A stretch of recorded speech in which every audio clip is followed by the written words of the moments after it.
কুরবানিতে গরু জবাই নিয়ে নির্দেশিকা জারি ও রাস্তায় জুম্মার নামাজ পড়া নিয়ে পুলিশের হুমকি আসার পর প্রতিবাদে সোচ্চার হলেন মুসলিম মহিলারা।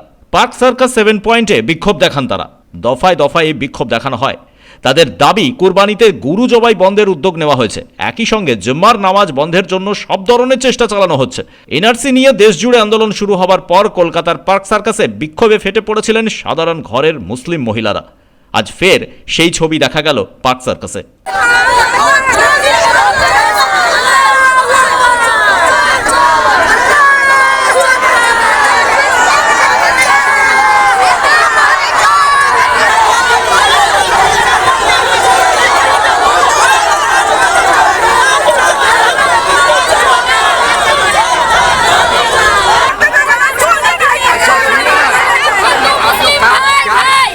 বেশ কয়েকদিন ধরে দেখা যাচ্ছে কুরবানিতে গরু জবাই নিয়ে নির্দেশিকা জারি হবার পর মানুষ বিভ্রান্তিতে রয়েছেন। রাজ্যের বেশ কয়েকটা জায়গায় মসজিদে গিয়ে পুলিশ জানিয়ে দিয়ে আসছে আজান বন্ধ করতে হবে। যদিও পুলিশের শীর্ষ কর্তাদের দাবি, দূষণ নিয়ন্ত্রণ পর্ষদের নিয়ম অনুযায়ী ডেসিবেল মেনে আজান দিতে বলা হয়েছে।